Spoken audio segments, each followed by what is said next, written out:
Então, como eu estava dizendo, a psicomotricista, a fono, o neuropediatra, a psicóloga, a psicopedagoga, todos eles trabalhavam com uma espécie de ritual. Tinha um método deles para trabalhar a vida espiritual da criança. Entenda, o que um médico faz fora do consultório, a vida pessoal dele não me diz respeito. Não me interessa, não diz respeito a mim o que ele faz lá fora. Mas dentro de um consultório com uma criança de 4 anos, onde eu não podia nem assistir a terapia, eu precisava ficar na sala de espera. Eles fazerem o que eles fizeram conosco foi uma falta de respeito, foi uma falta de ética, de profissionalismo muito grande. E foi quando eu decidi sair daquele lugar.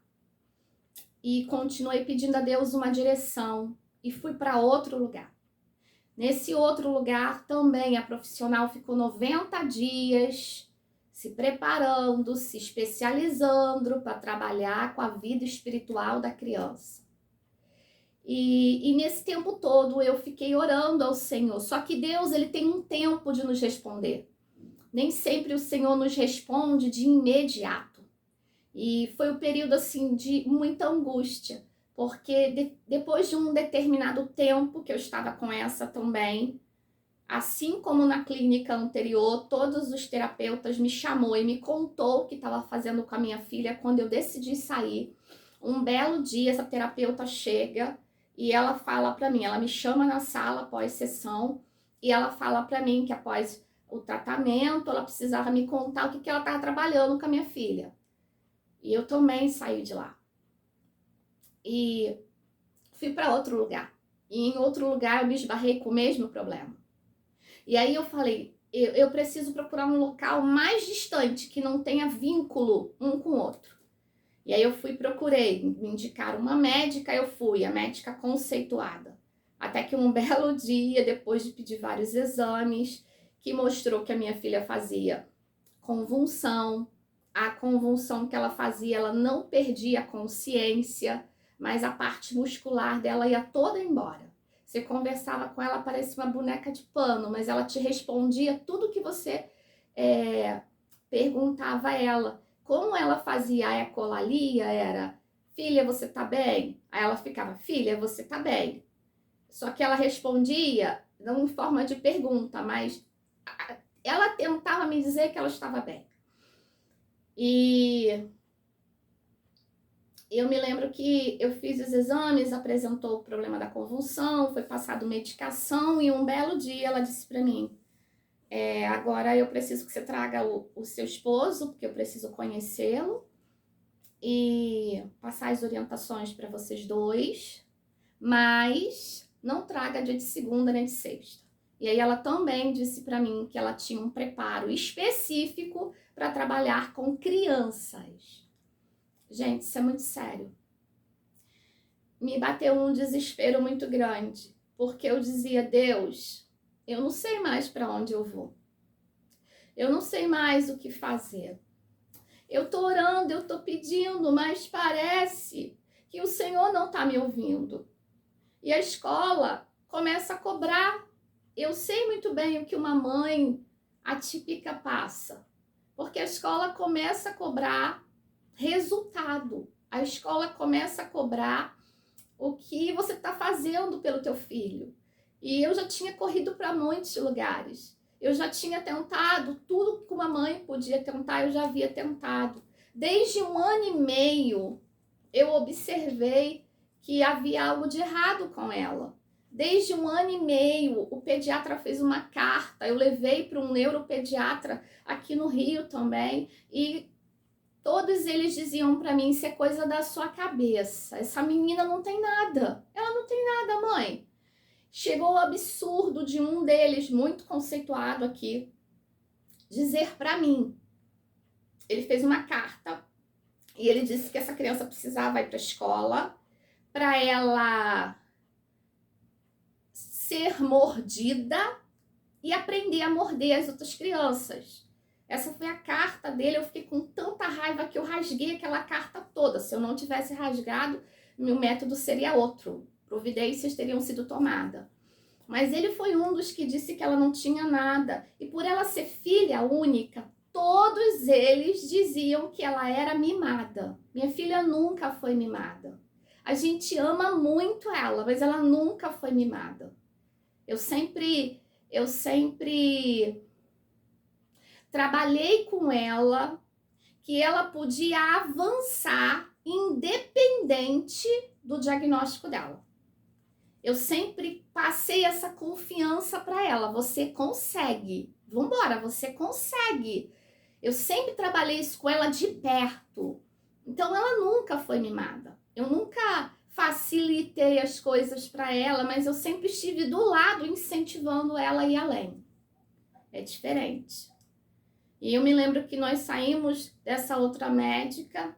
Eu fui para casa chorando. Nesse dia ela tinha faltado à escola, ela já estava na escola, ela já estava com 4 anos aí. Quando eu já tinha o diagnóstico dela, por que só da ecolalia? Por que ela enfileirava os brinquedos em cores do tom mais escuro ao mais claro?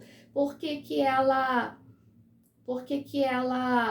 ficava no cantinho dela? Na escola, ela ficava embaixo da mesa, encolhidinha, com medo das crianças.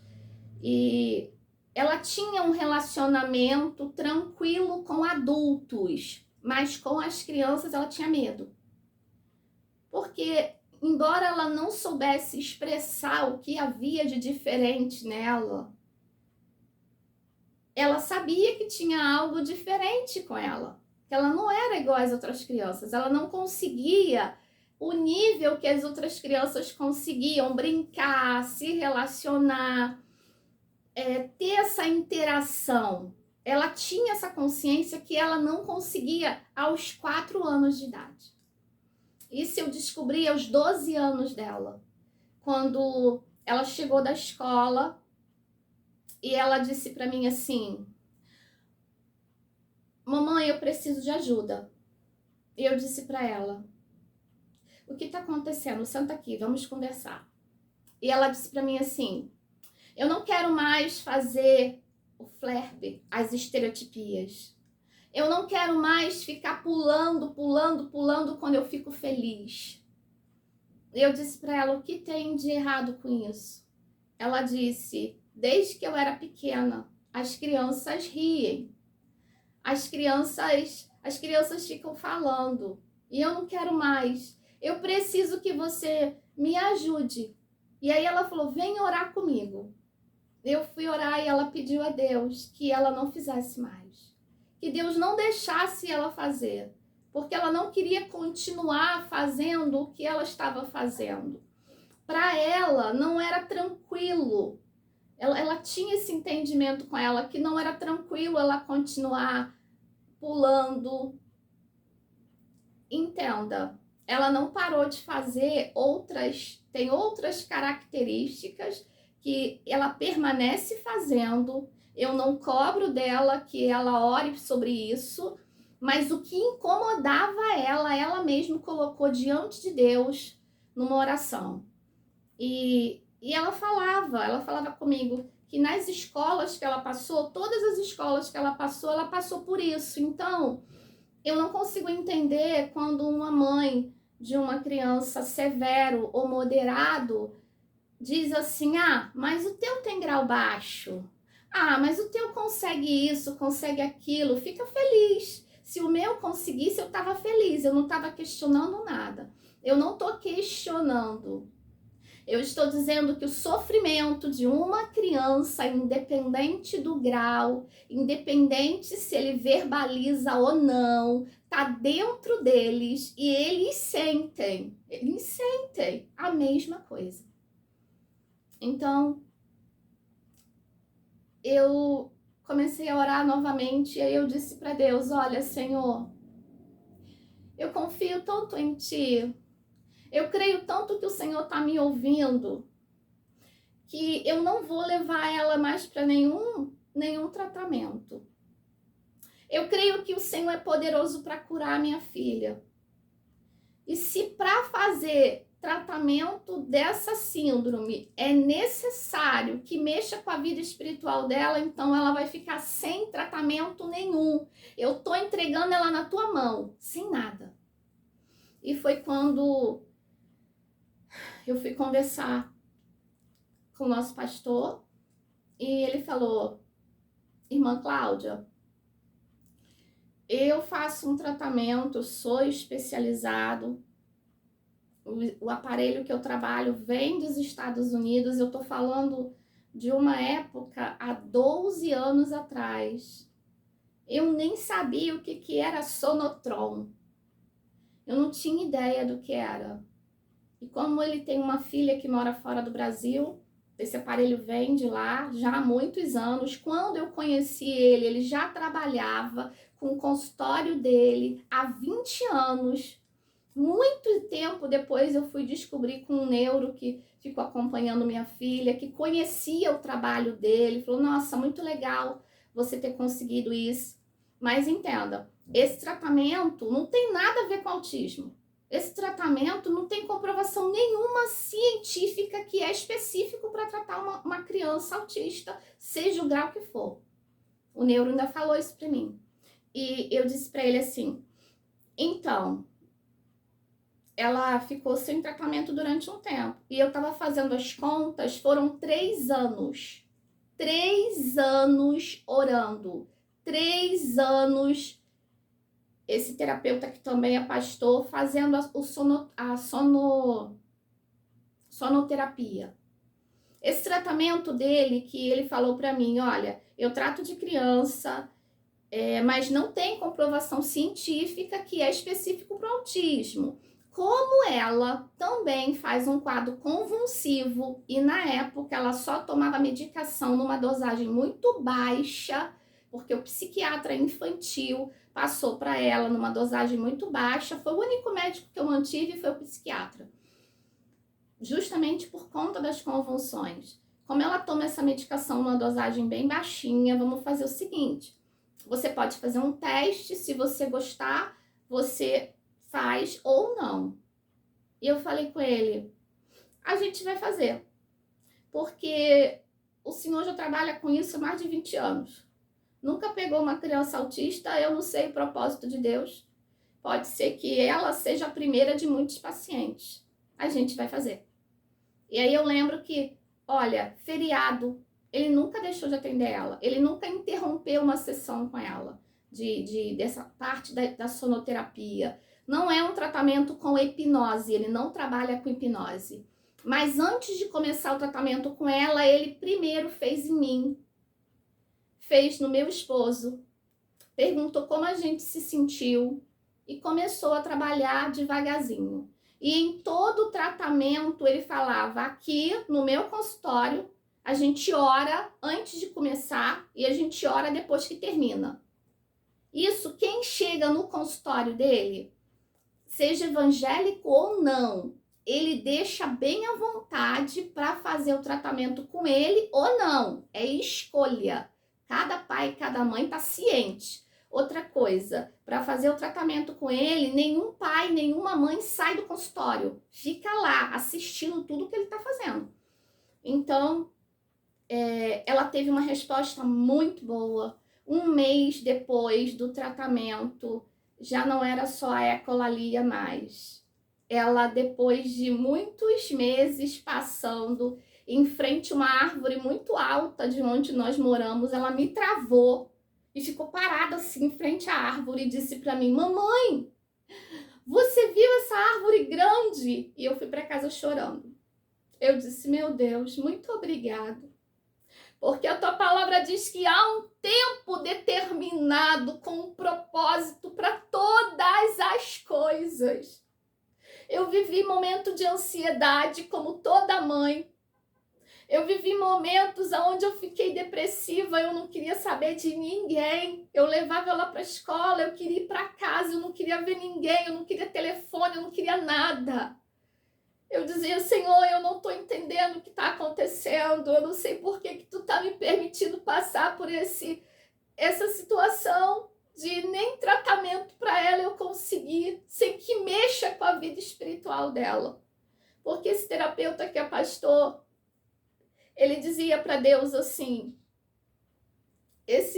isso aqui eu estudei, essa máquina, se o Senhor quiser, o Senhor usa da maneira que o Senhor quiser. Ele dizia sempre, a oração era sempre essa no início, eu já sabia as palavras dele. Quando terminava, ele dizia, obrigado, Senhor, porque eu sei que o Senhor está trabalhando na vida de cada um dos meus pacientes. A gente assistia tudo, a gente ouvia tudo. E ela começou a ter outra interação com as crianças. Eu lembro de a professora me chamar na escola e eu fui correndo, desesperada, achando que tinha acontecido alguma coisa. E a professora estava dando gargalhada. Ela disse, hoje eu não dei mais aula. Porque eu fiz um momento de recreação e as crianças estavam brincando. E quando ela viu os meninos brincando com uma bola, ela foi atrás deles, ela chutou e gritou gol. Então a professora viu que havia uma mudança assustadora com tão pouco tempo na vida dela. E eu quero deixar essa palavra para você, porque em Mateus 6 vai dizer para a gente não ficar preocupado com nada. Porque o nosso Deus, ele sabe o que a gente precisa. No Salmos, capítulo 94, no verso 19, diz assim, quando a ansiedade já me dominava no íntimo, o teu consolo trouxe alívio à minha alma. Oh, aleluia, esse é o Deus que responde. Tem tempo para ele responder. Ela ficou 3 anos sem tratamento. Nesses 3 anos, sem a parte que hoje em dia é chamada de TO, né? Que eu acredito que é a psicopedagoga, é a psicomotricista e a psicóloga. Eu acredito que eles fizeram uma junção. Ela ficou sem. Eu tratei até os 12 anos dela, dos 4 aos 12, mas ela ficou sem esse tratamento. Ela ficou sem esse estímulo. Mas nós fomos para o joelho falar com aquele que tudo pode.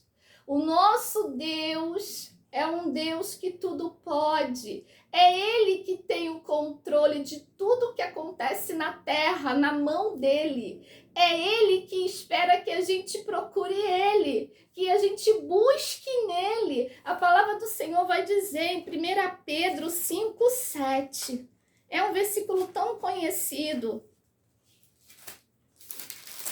1 Pedro 5,7 vai me dizer.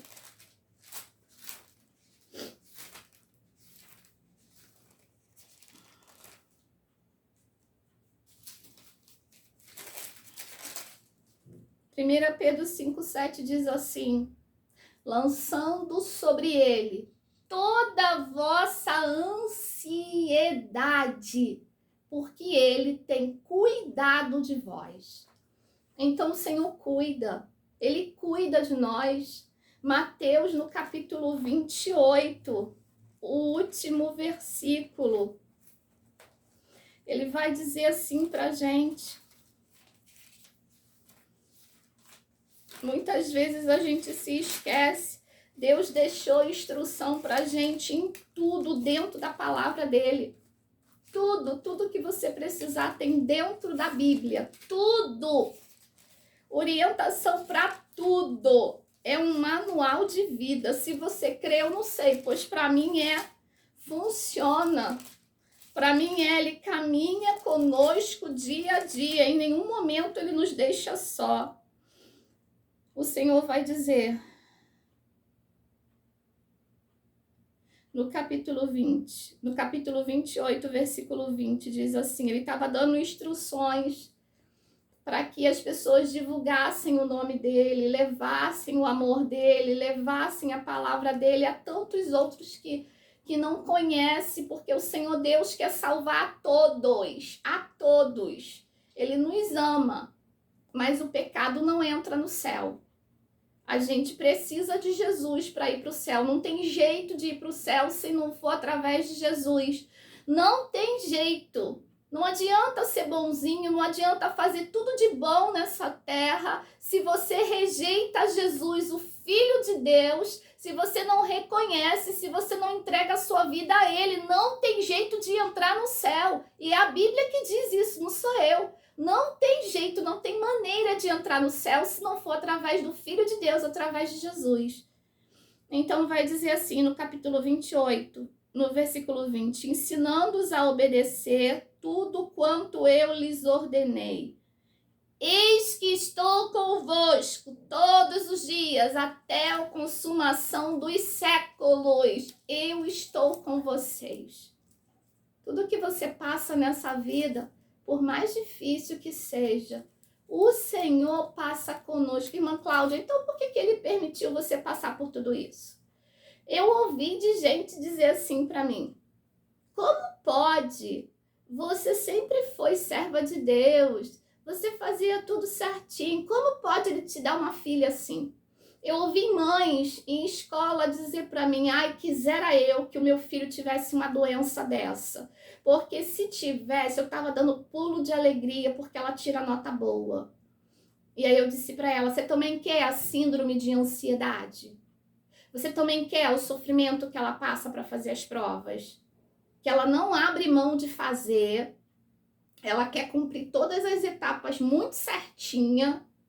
Você também quer isso? Quer que o teu filho passe por isso também? Porque Deus, Ele não dá nada que nós não possamos suportar. Não dá. O teu fardo não é pesado demais. O meu não é mais leve que o teu.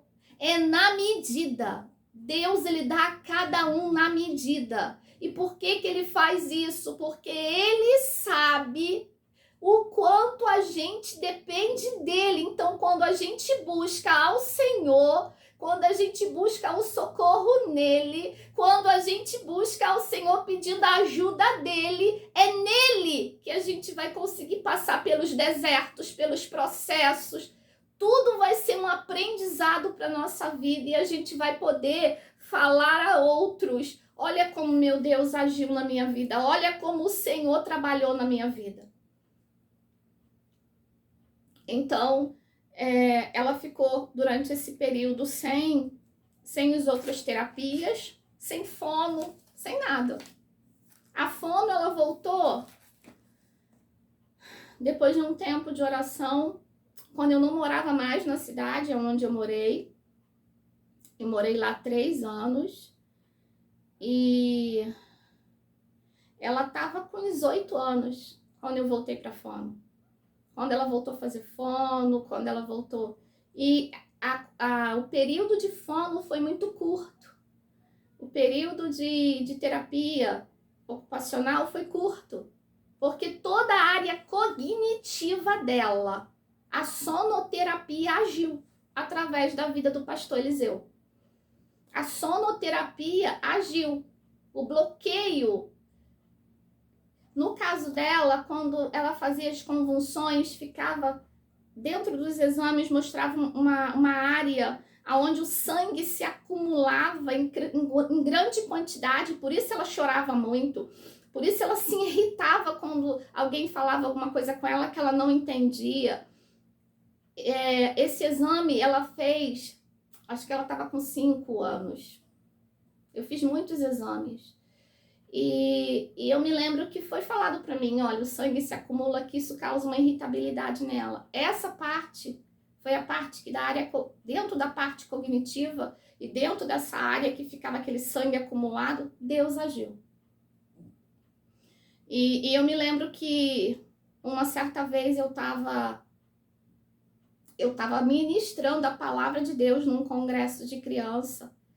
E eu lembro que isso já aqui onde eu moro, eu lembro que no meio da mensagem o Senhor falou comigo assim: Cláudia, você vai finalizar a mensagem não do jeito que você fez o esboço, mas você vai finalizar essa mensagem contando o testemunho da tua filha. E eu disse: meu Deus, mas não tem nada a ver com o tema que me foi passado. E o Senhor falava: filha, abre a tua boca e fala. E aí eu falei com a igreja, eu falei: irmãos, eu não sei porquê, mas Deus mandou eu falar. Eu vou falar. E aí eu comecei a contar o testemunho que quando ela era bem bebezinha, eu falei dos locais que nós havíamos passado, que havia todo um trabalho voltado para a vida espiritual da criança. E eu falei que o Senhor agiu na vida dela e estava trabalhando na vida dela. E quando terminou a mensagem, acabou tudo, tá todo mundo lanchando, vem uma mãe para perto de mim com uma criança de uns 3 meses e um pai chorando muito, muito, muito. Ele botou a mão no meu ombro e disse: irmã, preciso falar com a irmã. E eu falei: pois não. Ele disse: irmã, o que a senhora falou aí, eu vivo dentro de casa com essa criança. Ela chora direto, a gente já não sabe mais o que fazer. E hoje eu vim para esse culto que eu fui convidado com a seguinte resolução da minha vida. Eu hoje falei para Deus, eu vou naquela igreja, eu vou naquele culto, mas quando eu sair de lá, eu vou separar a documentação e vou dar entrada no divórcio, porque eu não aguento mais essa criança chorando na minha cabeça. Foi o que esse pai disse para mim. Eu não suporto mais. E a esposa chorando muito. Mas depois de ouvir o testemunho da irmã, eu entendo que eu preciso caminhar ao lado da minha esposa e ajudar ela a descobrir se o nosso filho tem algum problema ou não. Eu entendo que eu preciso ajudar a minha esposa. E aí ela chorava muito, ele chorou muito.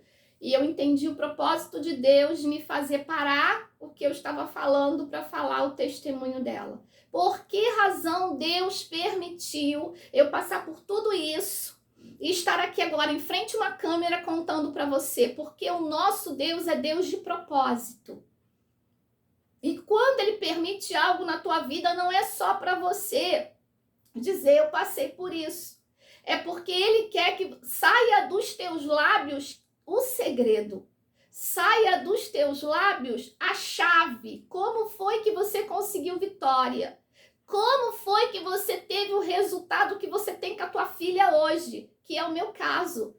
O resultado foi esse porque eu busquei em Deus. Eu busquei nele, eu busquei a força nele. A palavra do Senhor vai dizer no Salmo 46 que Deus é o nosso refúgio e fortaleza, socorro bem presente na hora da angústia. É na hora da angústia que eu preciso me lançar nos pés dele. É na hora da angústia, na hora da depressão, na hora do desespero que eu preciso estar ali juntinho dele. É nessa hora que eu dependo, é nessa hora que eu preciso de um socorro. E às vezes ele vai te responder rápido e outras vezes ele não vai te responder rápido não, mas ele vai caminhar com você lado a lado, como ele fez com Israel. Ele tira o povo do Egito, ele leva o povo para o deserto e ali no deserto ele mostra para Israel tantas famílias, tantas vidas que ele queria se revelar. Ali, naquele lugar, ele mostra para Israel que ele estava presente. Coluna de nuvem de dia. O que era isso? Eu vou direcionar vocês para que nenhum animal peçonhento pique vocês e vocês morram. Cuidado de Deus de perto. Coluna de nuvem de dia. Eu vou direcionar, eu vou guiar para que vocês saibam e entendam que eu estou presente, que a tua caminhada sou eu contigo. Eu vou colocar coluna de nuvem de dia e à noite coluna de fogo, para que vocês não morram de frio, para que fique iluminado para vocês continuar caminhando. E tinha momentos em que a coluna parava, era a hora que o povo precisava parar, descansar, montar a tenda, aguardar a provisão, aguardar a direção do céu, a direção de Deus. Então entenda que o Senhor responde, mas há um tempo determinado para todas as coisas. E eu não posso ficar calada, porque como mãe de uma menina autista, ainda que num grau leve, Eu preciso dizer que o meu socorro vem de Deus, que Ele me ajudou, que Ele direcionou meus passos, que Ele direcionou minha vida, que Ele me conduziu pela trajetória de fazer o tratamento do jeito que deveria ser feito e que Ele me permitiu porque Ele me respondeu dessa maneira. Eu permiti você passar tudo o que você passou, para que você não fique com a boca fechada, mas que você conte às outras mães que fui eu, o Senhor, o grande eu sou, que sempre caminhei contigo, que sempre te dei a mão, que sempre te dei a direção. Fui eu que testei você para ver até onde tu obedecia. Fui eu que testei você para ver até onde você ia persistir, acreditando, crendo na minha palavra. Foi tempo de teste. Tempo de teste. E nesse tempo eu não parei o chamado de Deus comigo. Aos 5 anos, num culto na igreja onde nós éramos, a Isabela estava brincando, o pastor fez o apelo. E quando ele fez o apelo, a Isabela disse para mim: mamãe, a Isabela quer aceitar Jesus. Mas como ele estava falando uma linguagem muito difícil, e eu acreditava que ela só ia conseguir entender o que ele estava falando se fosse numa linguagem de criança. Eu já tinha contado o plano de salvação para ela, desde bebê até... Eu contava sempre. Eu pegava a Bíblia do bebê, depois foi a Bíblia da criança, eu pegava sempre. E eu contava sempre, porque se eu amo a minha filha, eu não posso querer que ela fique fora do céu. Eu tenho ela aqui na terra para cuidar dela, cuidar da alma, cuidar da vida espiritual dela. Eu não posso querer que eternamente ela não viva com Deus, comigo, com o pai dela lá no céu. Prova de amor é você, pai e mãe, que ama o teu filho, pegar a palavra e ensinar a palavra ao teu filho. Não tem prova de amor maior que essa. A palavra do Senhor vai dizer em Deuteronômio 28 que nós devemos andar, incutir essa palavra na mente dos nossos filhos, andando no caminho, deitando, levantando. Teu filho precisa de ajuda espiritual. E você vai ver Deus trabalhando. Se você seguir o passo a passo, você vai ver Deus trabalhando. Você vai ver diferença. E nesse dia o pastor fez o apelo e eu disse: não, você não vai à frente. E segurei ela no colo. E aí ela disse: Isabela quer brincar. Aí eu botei ela no chão de novo, ela estava desenhando com uma menina, mais ou menos da idade dela, acho que a menina tinha uns 3 anos, ela estava com 5. Ou melhor, ela ia fazer 5 ali, dali a um mês. E o pastor fez a segunda vez o apelo. E ela disse: mamãe, posso ir à frente? Eu disse: não. Você não sabe o que ele está pregando. Ele está falando numa linguagem para casais. Ele está falando do esposo chegar mais tarde em casa e a esposa não ficar tranquila, mas já pegar o telefone e dizer assim: com quem você está?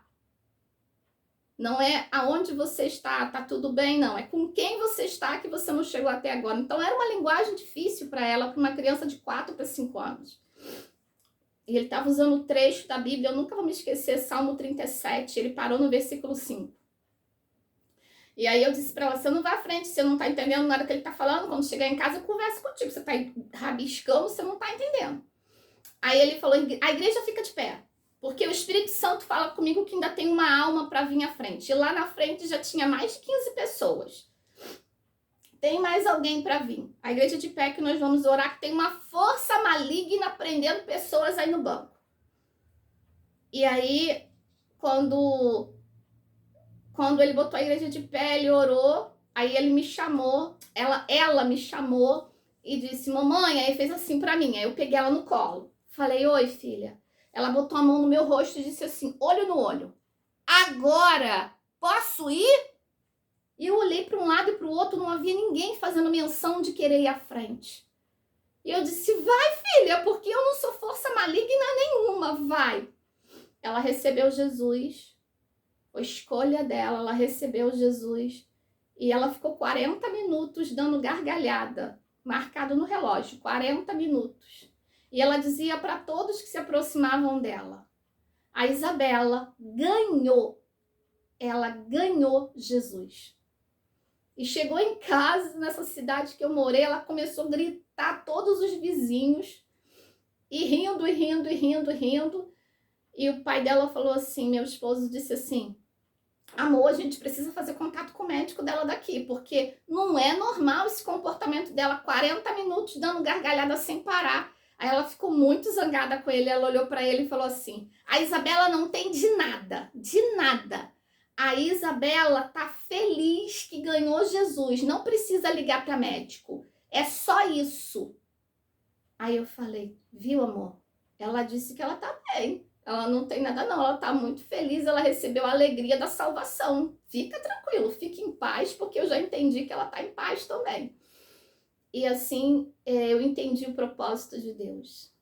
Eu entendi o propósito de eu estar aqui agora, compartilhando com vocês. O que Deus fez na minha vida, Ele é poderoso para fazer além na tua vida. Você crê? A Bíblia diz que se nós crermos, nós veremos a glória de Deus. Por que razão muitas vezes a gente se apoia?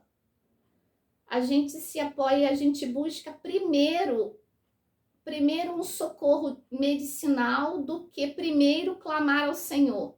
Quando você pede a Deus uma direção, Ele te dá a direção certa. Ele te dá o terapeuta certo. Ele te dá a clínica certa. Se você não tem o hábito de fazer, pegue a medicação que o teu filho precisa tomar e apresenta ela para Deus. Porque depois que eu comecei a fazer isso, teve resultado. Fez toda uma grande diferença dentro da minha casa, na vida da minha filha. Eu apresentava, eu dizia, Senhor, minha filha tem que tomar essa medicação, o médico passou, mas eu creio que o Senhor é poderoso para fazer uma obra grande e um dia ela não precisar mais desse remédio. E depois que eu passei a fazer isso, o remédio da convulsão tirou, acabou. Ela repetiu 3 vezes o mesmo exame e não deu nada. Acabou. Repetiu de novo em épocas diferentes, não tinha nada. Eu criei e Deus fez. Porque Ele faz. Se nós crermos, Ele faz. Mas entenda, tem um tempo. Tem um tempo para Ele fazer. Tem um tempo para Ele agir. E depois que passar esse tempo, Ele vai fazer comigo, 3 anos, como Ele fez com Israel. Israel ficou 40 anos no deserto. Eu fiquei 3 anos. 3 anos ele botou coluna de nuvem de dia, coluna de fogo de noite. Em todo o tempo ele se fez presente na minha vida. Eu sempre trabalhei com ministério infantil. Mesmo antes já de ter a minha filha, eu já tinha esse chamado com criança. E durante o período que ela estava no ministério infantil, Deus fez uma obra grande na vida dela. Deus começou a dar dons espirituais à minha filha. Deus começou a fazer ela ajudar crianças na escola, que os pais estavam se separando, procurava minha filha para conversar como se ela fosse adulta, procurava uma palavra de Deus na boquinha dela, tendo a mesma idade da criança.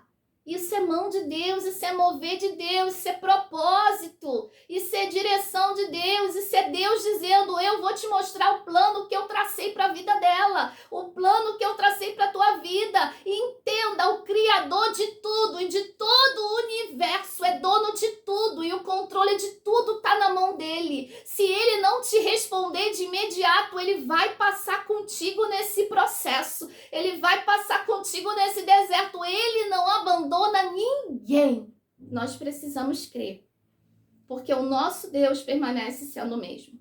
E nesse momento eu gostaria de orar com você. Eu gostaria de orar com as mães que passaram, está passando ou já passou o que eu passei. Eu fiz uma oração quando ela tinha 4 anos. E o meu pedido a Deus, eu depois conversando com muitos pastores, amigos meus, todos eles disseram: o que você fez é loucura. Você falou isso, eu falei, não me arrependo e não vou mudar a oração por causa disso. Porque o Espírito Santo de Deus tocou a minha boca, tomou a minha boca e disse assim: Senhor, eu vim desse lugar, todos os tratamentos estão desse jeito que o Senhor está vendo. O Senhor já sabia que eu ia passar por isso. O Senhor já sabia que eu ia enfrentar isso. O Senhor queria ver minha reação. Então a minha reação é: ela não vai fazer mais nada, nenhum tratamento que mexa com a vida espiritual dela, intencionalmente, porque ela estava sendo preparada para no futuro substituir algumas pessoas dentro desse contexto espiritual voltado para um lado do mal. E eu disse: Senhor, ela não vai fazer. E eu dobrei o joelho e disse: eu não sei o que essa síndrome causa, eu não sei o que é, eu não conheço, mas o meu pedido é: Deus, não cura a minha filha de uma vez só. Não. De uma vez só, não. Eu não quero que ela cresça dizendo: a minha mãe diz que quando eu era criança eu fazia isso, isso, isso. O meu pai diz que quando eu era criança eu fazia isso, isso, isso. O que eu tô te pedindo, Senhor, é que a minha filha cresça em cada fase da infância, da adolescência, da vida adulta dela. Que ela cresça e ela entenda que é o Senhor quem faz. É o Senhor que vai fazer. Em cada conquista dela, é a tua mão sobre a vida dela. E é o Senhor que faz ela romper o que a medicina diz que não tem jeito, não tem cura, não vai fazer. Vai amenizar sintoma, mas vai ter que conviver com isso pro resto da vida.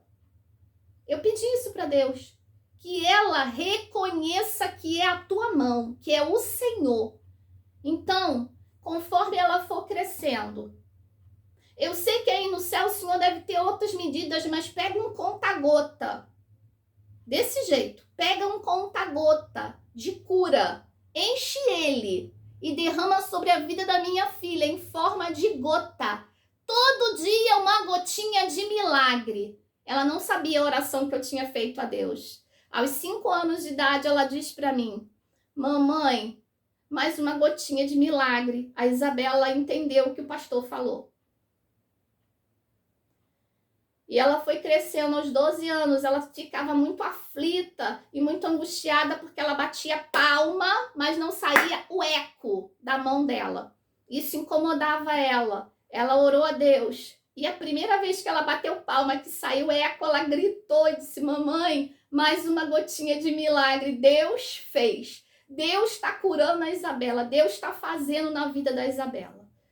E glória ao Senhor, porque Ele faz infinitamente além do que nós pedimos, do que nós pensamos, do que nós sonhamos. Eu quero deixar essa palavra de esperança que o que aconteceu comigo pode acontecer contigo também. É certo que vai acontecer e que você vai viver milagres muito além do que eu estou vivendo. Eu gostaria de orar agora com você.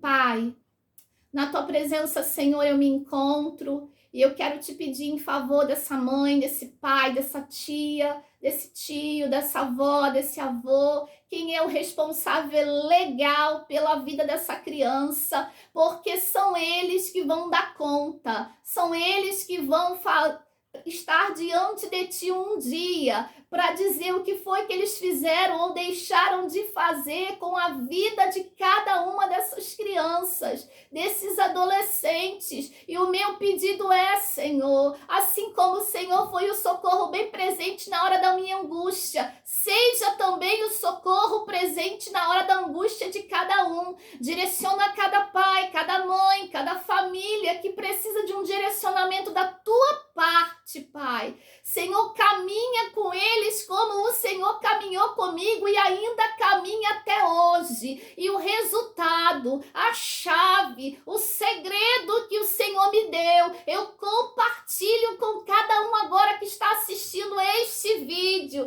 Visita essa mãe que está chorando, visita essa família que está em desespero. Senhor, vai visitando, faz-se cumprir na tua palavra aquilo que tu diz em Jeremias 33:3. Clama a mim e responder-te-ei e anunciar-te coisas grandes e firmes que tu não sabes. Tem resposta tua vindo para aqueles que te buscam. Eu entrego, Pai, a vida de cada um nas tuas mãos, no nome do teu Filho Jesus.